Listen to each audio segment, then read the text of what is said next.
The Attorney General is the highest-ranking statewide official right now, calling for Speaker Dave Phelan's resignation. Phelan's office firing back, saying that the House has been investigating the Attorney General's office, and his communication director saying that the statement from Kim Paxton was just an attempt to, quote, save face. Well, send out the amendment is acceptable to the author. Is there objection to the opposite amendment? The chair has done. The amendment is adopted. This is video of House Speaker Dave Phelan presiding over last Friday's session. His speech slurred. The chair recognizes Mr. Johnson of Harris.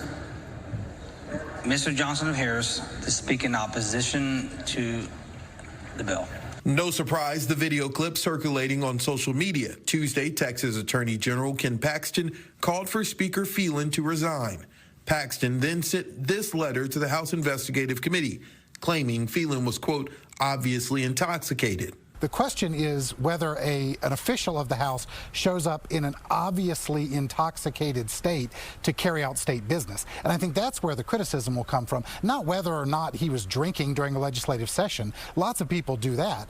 The question is, was his ability to conduct state business seriously impaired? And certainly that video makes it look as if, yes, he was well over that line. SMU political scientist Matthew Wilson says it's known that some lawmakers have a drink or two when they go off the floor during session. He says the video puts the speaker in a bad light. While there are valid concerns about whether Phelan was intoxicated, Wilson says there is a political angle to this as well. Phelan is not popular with some conservative Republicans and has faced recent criticism from Lieutenant Governor Dan Patrick for opposing views in the House to Patrick's priority bills like property tax relief and school vouchers.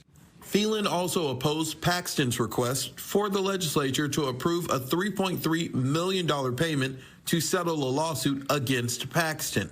There's also bad blood between Phelan and the Attorney General because there was a very public incident a few months ago where Phelan made the point of saying that the state government should not pay the settlement amount for the settlement that the Attorney General reached with disgruntled staffers who had accused him of misconduct. Hours after Paxton's statement, the House Investigative Committee revealed it has been investigating the Attorney General's office since March.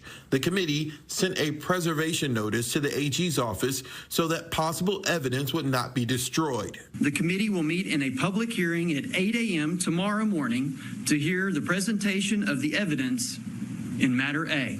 Matter A is in reference to the AG's office, specifically an investigation relating to the $3.3 million settlement. The chair says the meeting was already scheduled before Paxton's Tuesday statement. In response to the resignation call from Paxton, Speaker Phelan's communication director never addressed whether the speaker was drunk. Instead said in a statement, quote, Mr. Paxton's statement today amounts to little more than a last-ditch effort to save face.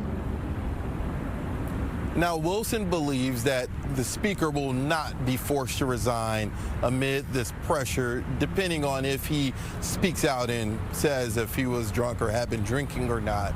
Meanwhile, we'll have to wait and see if the other shoe will drop tomorrow morning in that public hearing at 8 a.m.